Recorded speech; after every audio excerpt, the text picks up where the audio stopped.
this is Popehouse Moor, which is our site of special scientific interest, and we're getting ready to let the cows in, which is a hugely important job for us to do each year, because if you don't graze it, you lose the flowers. And some of the best flowers are here at the moment.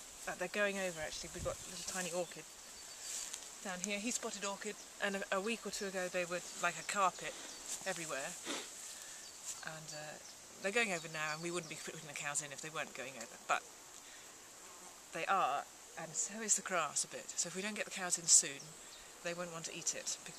Even though they're a cross between a traditional breed and a more modern one, they're slightly fussy. So we need to do it, otherwise it doesn't get grazed. And if this grass behind me doesn't get grazed, then the dominant species, which is particularly this dark green tussocky stuff, which is purple moor grass, if that doesn't get grazed, come the autumn, it drops its leaves. It's deciduous like the trees, and then next year you've got this thick thatch of dead grass on the ground, and the flowers can't poke up through them. So it's important to graze it, and it's important to graze it with cows because they eat it the right way. They grab a handful with their tongue and munch it off, and their hooves stump up the tussocks a bit and make a few bare patches, whereas if you put sheep on, they'd nibble, and they like a nice flat sward.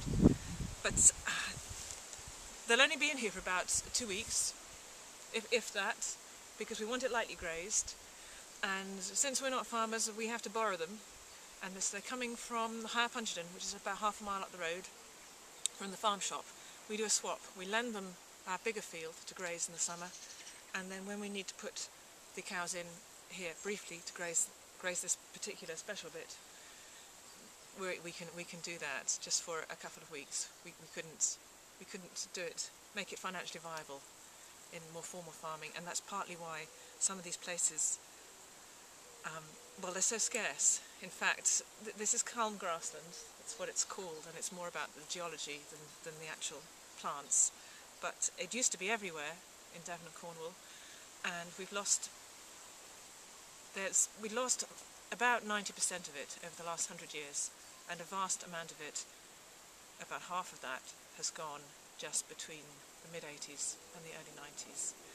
And yet it is absolutely humming with flowers. We had a survey down here just last year, and the botanists found 192 different plants on the farm, most of them down here. Yeah, don't do there, Sox.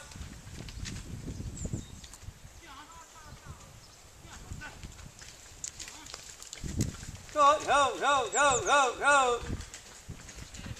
Go on.